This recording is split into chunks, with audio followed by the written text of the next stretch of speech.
Hello students, teachers, parents, history nerds. Hello everybody, and welcome to Nutshelled History, where we lay out the facts, the good, the bad, and the ugly. We continue with our Modern World History series by looking at the Western democracies and Japan. Don't forget that there's a link for a fill-in-the-blank worksheet in the description. Feel free to use it. I just ask that you like and subscribe. I apologize for any mispronunciations ahead of time. I do my best. All right, let's go. During the post-war period, U.S. businesses expanded into the global marketplace and interdependence increased. Other nations needed goods and services to rebuild. This led to a period of economic success that changed life in the United States. During the 1950s and 1960s, recessions were brief and mild. As Americans prospered, they left the cities to live in the suburbs. This trend is called suburbanization. Also, job opportunities in the Sun Belt attracted many people to that region. By the 1970s, however, a political crisis in the Middle East made Americans aware of their dependence on imported oil. The price of oil and gas rose substantially, which meant that people had less money to buy other products. The decades of prosperity ended in 1974 with a serious recession. During the period of prosperity, African Americans and other minorities faced segregation in housing and education.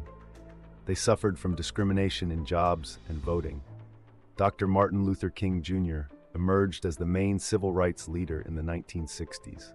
The U.S. Congress passed some civil rights legislation. Other minority groups were inspired by the movement's successes. For example, the women's rights movement helped to end much gender-based discrimination. Western Europe rebuilt after World War II. The Marshall Plan helped restore European economies by providing U.S. aid.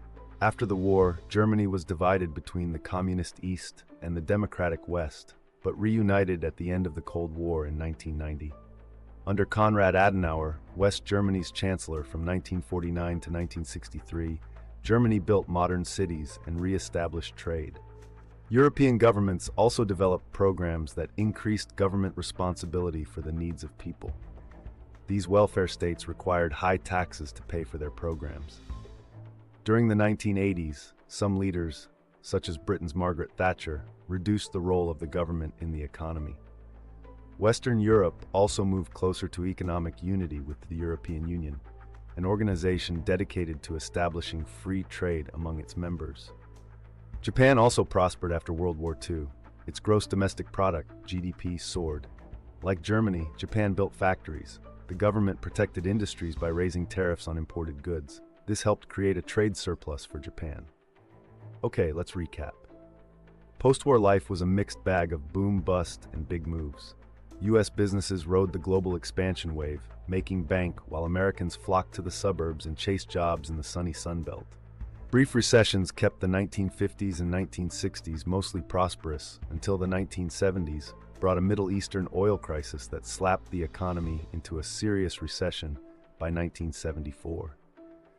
Meanwhile, civil rights battles raged, led by Martin Luther King Jr., inspiring other movements and prompting Congress to pass vital legislation.